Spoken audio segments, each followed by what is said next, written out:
Welcome back again, you guys, for the final video for today. Yeah, I've been crazy today. I've done like 4 videos. It's been hectic, but yeah, I just felt really inspired today, and yeah, I've been meaning to do a lot of live streams. I just thought, you know what, we're all self-isolating. I've got nothing else to do. Why not just do them today? So it has been fun, and today I'm bringing you guys the call-in show. So today I've got 2 guests on. I'm not taking any new guests for tonight. Next time though, I will be taking on new guests. So you guys stay tuned. Just enjoy the show, have fun. And before we start with the first guest today, you guys, today's video is brought to you by the One Football app. So if you want to help me out, download the app. Every download gets tracked by the One Football app. And obviously, the more downloads I get, the better it is for me. So if you want to show support for the content, if you like this type of video, you want to see it improve, you want to see more of it, download the One Football app. I don't know how that correlates, but I'm really being absolutely shameless tonight, you guys. I do apologize, my God, but I just need to shut my mouth up now and let's let my guests come and talk and say what they need to say. So tonight, you guys, I'm introducing you onto someone that you should know already before. Josh Banks, he has been on here before, and yeah, it's always great to talk to you, man. So Josh, if you can hear me, I can see you. I think the stream can see you. Yeah, introduce yourself to the stream. Um, People, I mean, some of you may know me, some of you may not. I'm Josh Banks. Twitter handle is at Carefree Banksy because Banks my last name. But yeah, I am quite a controversial figure. Have some opinions that like tend to rattle some. So just keep an open mind. That's what I'd like to say. That's always like very reassuring to hear. So anyway, what is on your mind? What is the topic of conversation that you want to have? All right, I'll just dive straight into it. So, I mean, obviously, you and I both, everyone in Chelsea community probably has seen the links to Sumare previously. Yeah. I'd start out by saying this: if you could sign a defensive midfielder in Europe, like not and maybe not Sumare, just I mean, I don't even. Anyone. Yeah, Anyone. anyone, and yeah, who would it be? You know what? I do kind of like Joshua Kimmich. He's one of those guys where it's just like he's like a proper leader. Yeah. You win games with players like that, and there's not too many midfielders like that these days. He's like the last of like a dying breed in that sense. So I think he'd had a lot of leadership and quality, but that's a fantasy that will never happen. Yeah. Realistic. What is he Yeah. like? Young 20s. Bayern are never letting him go. So I mean, yeah. I mean, I think for me personally, it'd probably be Thomas Partey from Atletico Madrid. Yeah. Because I mean, what I think we're lacking in a defensive midfielder is mainly just the generic kind of Brexit side of the game. I like to call it pace and power. Yeah. We're lacking. We're lacking big time in that department. So I mean, I think Thomas Partey brings that, but also he brings like a load of technical ability as well. He's not just like a Musa Sissoko head down run type of player. He has a lot of ability. Yeah, he's got ability.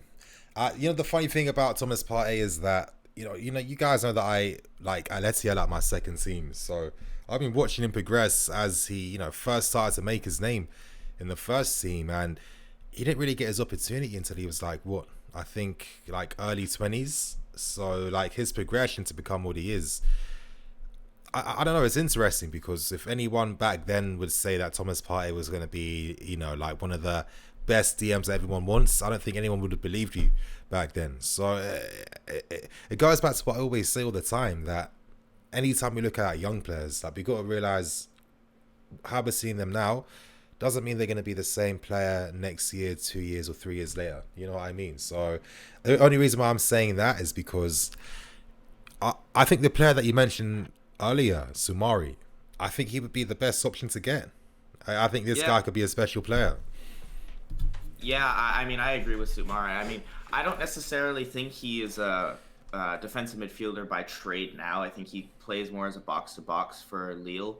But, I mean, I think he has all the attributes to transition into being, like, a definition of a number 6. Yeah. Yeah, but another thing that I was thinking about today, I mean, obviously, I don't know if you have, but I'm sure a lot of us listening to this have listened to Alex Goldberg's latest podcast regarding Jonathan Panzo. Yeah. And I Panzo is someone that's kind of lost my brain, and I haven't really thought about him in a while. But today kind of made me think back to like 17, 18 youth days in the under 18s with that incredible team that just won the quadruple, and how good he was. So, assuming that Gabriel from Lille goes to a team like Everton to get more game time, would you take a player like Panzo back in his place? Panzo is interesting. Obviously, I haven't listened to Alex's podcast episode yet. I'm going to listen to it sometime this week, but I don't know. Like, we seem to have like a lot of options. Like, we got like Mark Gay on loan at Swansea. I think he looks really good whenever he played for us. Yeah, he does look promising. I mean, I remember when we played Man United in the League Cup in October. I think Gueye played in that game. He looked very promising in that game. But yeah, I mean, I don't know, because with Panzo, I think like he's the out of the center back players that we produced from the academy, he is the left footer. So, yeah, I mean, he was like, he could play like left back as well. Tall, good on the ball. But yeah, that's the thing. Mark Gurley as well. He's another guy that has a left foot, and I like the games he played, man. I thought the way he was moving the ball so crisp, and like the weight on the pass. That's one thing I like to look at, is like the weight. It's not just like playing the pass; it's how you play the pass. That's like what separates like good from average. I think Mark, maybe now that there's no Panzo there, he could have an opportunity to make something happen. Who knows? Who knows, man? Yeah, he could. He's at Swansea now, right? Yeah, I know that he had it a bit difficult at the start at Swansea, but I think he got better. Gallagher's there as well, right? Apparently he's doing very well there. So, I mean, I don't know. It's interesting because like, Swansea. I mean, I don't really know how. I know their manager is somehow links with us in some way. Yeah. I don't know the specifics behind it, but I mean, it could be interesting because maybe with Swansea we could develop a potential Vitesse type of relationship. Yeah. Where I mean, I don't think they're gonna come up from the championship this season, but I mean, even say they did, it would be even better because you have a Premier League side that, I mean, this isn't dreamland obviously, but you have a Premier League side that you could send very good prospects to that just can't get the game time with us. Yeah, I agree, man. Obviously, the manager you're talking about, Steve Cooper from Swansea. Yeah. He was like the under-17 England manager, so right. He's worked with like a lot of these guys already. So yeah, I think that's what we kind of need right now. We need like our own like mini finishing school in that sense. Yeah, so maybe definitely. Swansea City could be. I've actually been to Swansea before too, like for my friend's uni graduation. Like he it's just some uni event up there, and it was it's a sick town, very nice town. I can see like the players having a lot of fun there, because like when I went there, I actually saw some of the Swansea football players. It was cool. Yeah, who was that Swedish guy? Remember that Swedish mixed race guy who played fullback for Swansea? He had like a twin brother. You know, Olsen. Olsen. There was like that Dutch defender at the time too. It was funny because I would never have guessed they were footballers when they were in the club, but but no, it was cool. It was cool. But yeah, man, what else is on your minds? What else is something you want to debate? Tino Andrin has been a thing that's been I've been contemplating recently. So I mean, ideally, in an ideal world, assuming that this club just did not take a drug where they just pumped out an insanely good midfielder every 6 seconds. Yeah. Tino could find himself in a starting spot next season, but I don't think that could be the case yet. And ideally, he's probably going to have to go on loan to get the game time that he ideally needs. Yeah. I mean, we can't keep this guy in under 23s football. He's way too good for it. So if you were Andrin, if you were his dad per se, where would Tino best work on loan? That is a very good question. That is very hard because obviously there was that reality that if he was to say the first team, is he going to get as much game time? Probably not. So you're right. It probably does have to go on loan. It does have to be like a good loan though. Yeah, yeah. So like, what are you thinking? You're thinking like maybe championship, maybe like a I don't know because Swansea.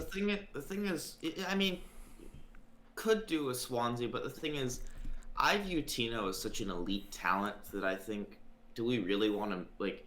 I mean, I know the championship worked out for players like Mount and Tamori, but in my opinion, I think Mount and Tamori, coming out of the academy, were a little further behind in their development than Tino currently is. So I mean, ideally, I'd like to say like a Bundesliga club, but I mean, That'd be I, interesting. we've gotta pick it out well though, because we ideally we can't really have another Ampadu situation, can we? Where Yeah, Ampadu's playing yeah, like what 6 games this season for Leipzig. So I mean,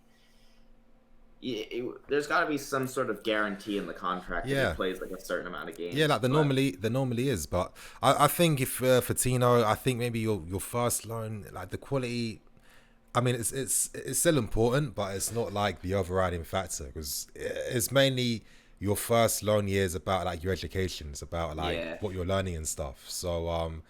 yeah. I mean, Yeah, in terms of the championship, like he definitely would not struggle at all because like yeah, yeah. physically he's He's built a for it. beast. Yeah, he's very So I strong. mean, and I mean, all the commentators, every single pundit, but not only that, like players who have played in the championship. Reese, for example, Reese said Yeah, the hardest thing in the championship was the physicality. So I mean, like, yeah, it's a league that I think that he would do well in if he went to a team like Swansea. That is, I mean, yeah.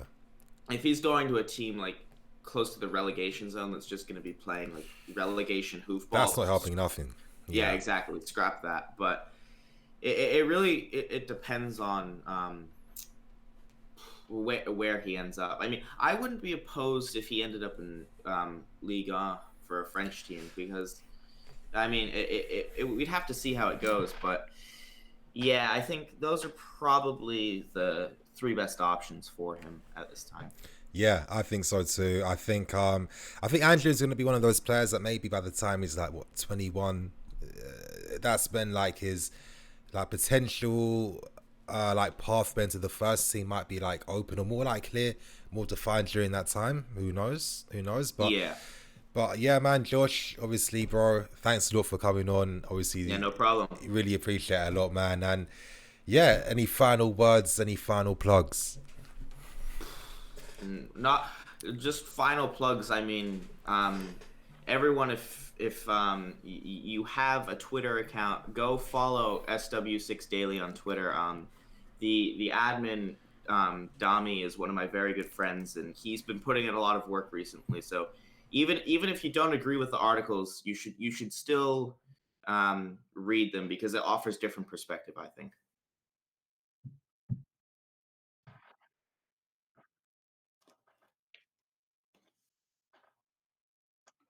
SW6 Daily.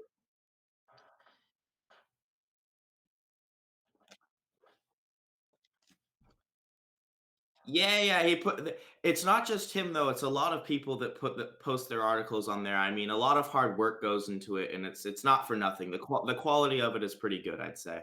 It's a good very good account.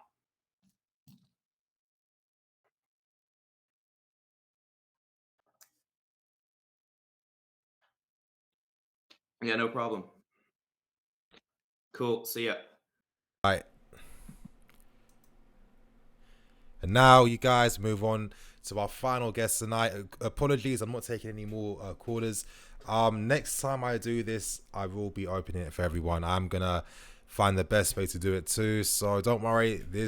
I'm hoping to make this a bit bigger because I know that a lot of you guys have a lot of thoughts and opinions. I see the comments. I see like the passion. Like we all got the same passion for this club. You know what I mean? That's why like we watch. That's why I make content. That's why like you guys watch it. That's why we watch content here and stuff. Like we've got passion for what we do. So without wasting any more time, I want to introduce to you guys my next guest, Ollie Glanville.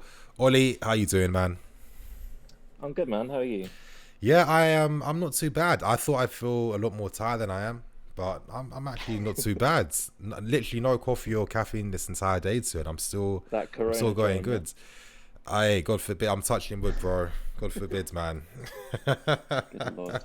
Good lord, yeah, it's actually been an absolute mazza, this whole coronavirus situation. It has been uh, absolutely crazy. Like, actually, my dad was telling me that his girlfriend's cousin, she passed away from the virus. Yeah, it's a madness, man. Yeah, and you know what's even sadder too? Obviously, she was at home the entire time. She couldn't get seen to an ambulance. There was nothing could be done. So this is really serious. So yeah, I just hope that everyone's just taking it serious now. You know, that's all we can really hope safe, for. Man. Yeah, but we are starting this conversation off on a very depressing note. What is happening? Make me pray for silly Caesar right here. What's going on? Real talk, man. Let's move on to the football very quickly. So, what is on your mind? What is something that you want to talk about? Ooh, you know what's on my mind? Just speculation and rumor and how we process it as a fan base. Okay, That's what's getting me right now. I elaborate. You need to tell us more. Alright, so you know, like a don like Fabrizio Romano, right? This guy, everyone knows he's reliable. Everyone knows like his agent, you know, the agents he's got like locked up. You know, all these people that he's got peak sources, all good. But people need to understand that when he's asked a direct question, like, is Sancho, you know, an interest of Man United, he's going to be like, yes. Do you know what I mean? It's not like he's not saying that means no one else is interested or something like this. So that's all, you know, that's all that's going on right now. Yeah. Also, I don't know. Should we have a little chat about Lionel Messi? Messi on Mount. Yeah, I think that's worth talking about. When the greatest player you could argue in the history of the game is praising one of your players, and of course you got to talk about it. Yeah, I mean he picked out, what is it, like 12 players. He's basically saying Ousmane Dembele is fast. He's saying Houssem Aouar is like excellent technically, and then he just like drops right at the end just saying Mason Mount could be one of the best. So I don't know, man. He might be slightly underrated. Okay, let me be cynical for a second. What if you know his PR agent, whatever, is giving him a few lines he has to recite, he's forgotten them, and he's meant to say that to a different player, and instead he's saying that Mason Mount's going to be like, you know, best in the world. Is that a possibility? Really, and he's like, that should have been for Lautaro, you know. That's what I'm saying. That's for Lautaro. You're talking about Mason, Messi. How are you getting things mixed up? No. He was giving little personal points for other players. So I don't know, man. I don't know. I think it's kind of funny though. Like, what was that? Tops is like the sticker company, right? They do it's basically Match Attacks. Yeah. Did you used to play Match Attacks back in the day? My little brother did, but I don't know. Yeah. I was into all of those collectibles. I was collecting anything and everything. I was Pokemon, Yu-Gi-Oh, of course, everything, Beyblades, everything, man. Yeah, them shinies. Yeah. Real talk. Like, I feel like stuff like that is what introduced like a lot of younger people into crime a bit too soon, because obviously you start to learn all that, the economic principles.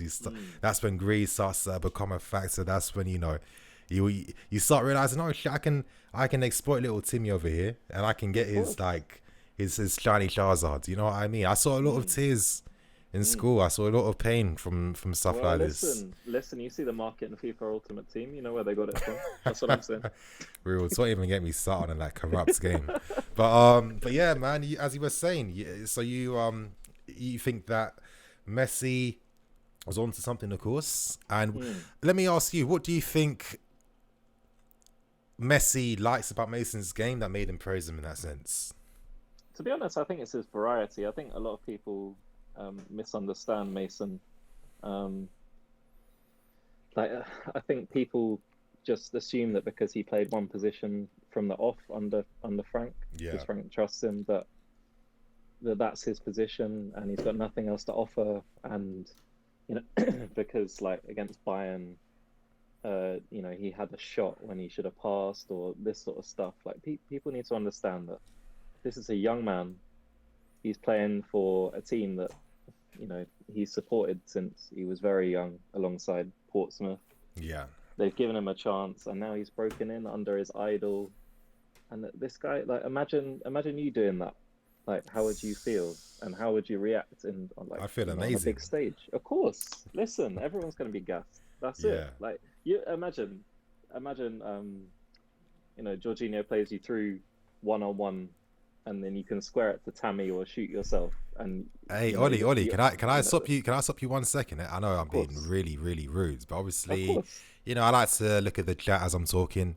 You know, Tala Rafiq, he's telling me that this whole conversation we're having is pretty pointless right now because it was confirmed that Topps faked the quotes. So Messi, first of all, Messi doesn't even speak English, I swear. So Well, he how's does he a even little bit, but okay. a tiny bit? Okay, fair enough. Yeah, he Maybe does. enough to That's say that Mason Mounts. remember when Aguero was like, I don't speak English, and then he I gave know what the you mean, but like English press normally in conference. situations like that, it's like, okay, I don't speak much English. You can say the basics like, you know, hello, goodbye. I don't think your basics are going to be Mason Mount's going to be one of the best in the world. I don't know, man. You ask Aguero. You don't for speak one thing, English, he'll but say that's the top only thing you can player, say. Good game. Do you know what I Who mean? knows? Who These are knows? the basic phrases. Yeah, I know. Who knows? But it's kind of funny how shameless like these companies will move, though. You know what I mean? Of Like course. it's actually it's kind of embarrassing on Mason's life too, because it's like, why's my name being dragged into this nonsense? He could Like easily fake get Messi quotes. he could also, it could also be like, you know, they pay him a certain amount to say whatever. Just give us a quote. That's it. Hey, it's a crazy Now world. they move up there. Yeah, man. But yeah, let's move on the conversation and yeah, for your final talking point before we wrap this show up for the night. What else do you want to talk about? What else is something that maybe is bugging you that you see a lot on social media? Maybe it's like certain news. Maybe it's an observation that you've known for a long time that you finally want to air out. What about Bogger against Sancho right now? We want to talk about why don't we talk about the player that you think has the highest ceiling? Oh, between who? Out of who though? Out of Bogger and Sancho. The highest ceiling. I'm gonna just give the most cop out answer. You're gonna hate me, but I kind of feel that it'll be like the same. Yeah, I think it's quite similar. You know, Boger's doing some bogerful things. That's what I'm gonna say. And Bogger Benito, yeah. Bogger Benito, yeah, he's showing that, you know, I was right to back this guy the way I did. So yeah, I'm happy with that, really. Of course. Yeah, but who do you think has the highest ceiling? Because I'm curious to know your answer now. Listen, Jadon was the only player I wanted watching Man City youth growing up. So, do you know what? Like even like Brahimi and Foden, I'm not on that boat.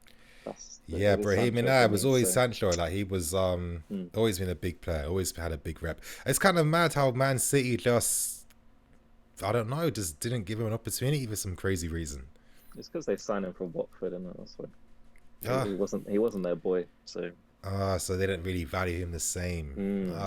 Don't you think it's crazy that he could be potentially going to United for 400k per week? That's a madness, man.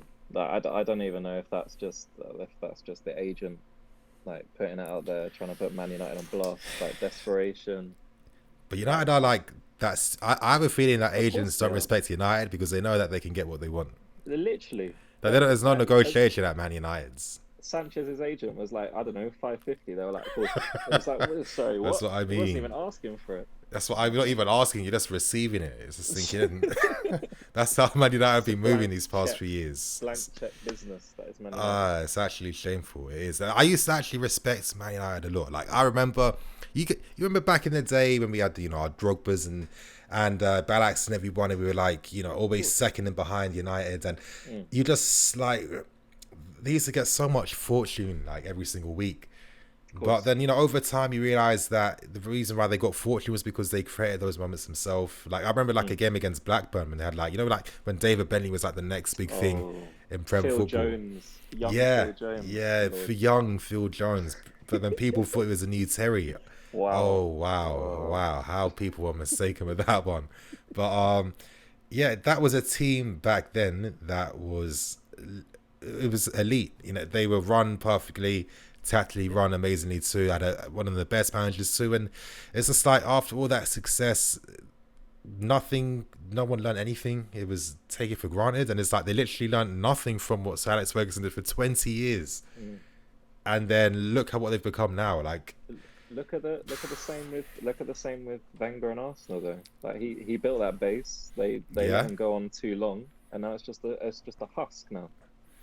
They got this man in charge now. They got action man in charge. Like, come on. Like this guy is not going to be a top manager. I'm sorry. Like people saying he's Guardiola's acolyte. He's not. This guy is just a trainee manager. Yeah. The same at United, and now they got Woodward as well. Like taking them to the cleaners. So. Yeah, I know. It's I don't know. I just think that they just spend just stupidly and recklessly, to be honest. I just think like that time when they signed like 3 cams, it didn't make any sense to me. You know, that's kind of been Man United. But yeah, man, let's talk about one more thing before I wrap things up, because I do want to end at 12:30 in 6 minutes, just because I like to. It feels like a good time to end things at, you know, in 6 minutes time. So okay, let's talk about a question on the chat room, to be honest. I'm seeing Aquino talk about Benrahma versus Boga.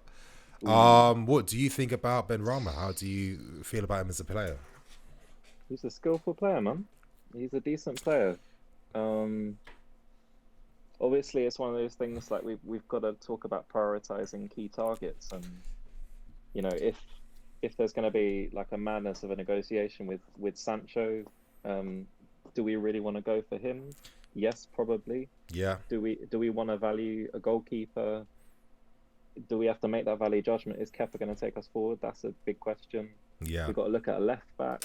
We're looking at a left-sided centre back as well. So this is all about priorities. Benrahma, Boga, I don't know. They're similar kind of stylistically, but Boga is much stronger at like dribbling for me. Benrahma's more of a kind of baller type of player. Yeah, he's not fun. as I don't know, like he's not as kind of effective or efficient for me. He's more about a kind of aesthetically pleasing way of dribbling. Like he beats one man, and then like he's got to lay that off. Yeah. Play that 1-2 in the way kind of Eden used to, like that 1-2 around the box. Yeah. Boga's more like kind of driving, dribbling, go and do it yourself kind of thing. So. Yeah, and I feel like that's that type of incision we miss. Like if Hudson-Odoi didn't have that long-term injury, I think that we'd see a lot more direct and skillful Hudson, because that's what we saw before he got the injury. So how can we forget what he was doing? So maybe in this sense, I mean, with this whole like pandemic situation, the fact that these guys would have the time to really just, you know, get back to full fitness at least, and you know, hopefully come back stronger when football does return. That is one thing that is exciting. You know, I am looking forward to like seeing that, man. And midfield, man. There's some big questions in there. Questions. Real talk. But for you, like, what is like one key position that you think we just need to sign? It needs to happen. We need to back up the Tammy straight up. So okay, a lot of people feel like striker is like the main position we need. Then okay, striker. And for you, who would you pick? Okay, if you can't pick one, it's quite hard. Like, who's like options you like? It's got to be between Dembele and Werner. The people we're looking at. Yeah. It's got to be. I think Werner, I don't know, he's just been, you know, he wants that Liverpool move. So I can't see Liverpool not signing him, because it feels like they need him soon. Yeah. No, I see that. I just think also it's all down to whether they can offer him the game time he's asking for. If they can, then that's it. It's sold. But if they can't, then you know what's he gonna do? He's been twerking for them. As he's been twerking very hard, very hard. Yes, he has. Also, then he's saying it's a big jump for me as well. So he's asking them to hold out that hand. If they're not holding out that hand, he's gonna fall. That's what I'm saying. So. And maybe he might fall into our hands. But I mean, that was a terrible way to end it. But yeah, Ollie, man, I'm going to wrap things up now. Thanks for coming on. Obviously, you know, really appreciate you coming on. And is any final words you want to say before you keep it moving? Like and subscribe. Hey, you Follow heard the me. man say it.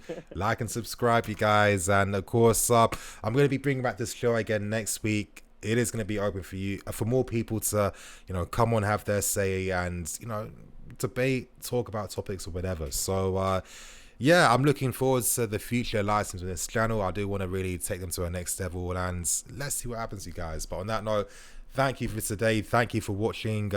It's been a very busy day for content. I think I released like 4 different videos altogether. So a wide variety of content today. So I hope you guys enjoy and you got a lot to watch. So on that note, I'm going to wrap things up, keep things moving. Thank you for watching. Please like, comment, and subscribe. There might be a video out tomorrow, or I might maybe leave a day out just to let the other videos have some time to blossom. I'll see what happens tomorrow. But you guys, I'll see you all tomorrow, and have a good night.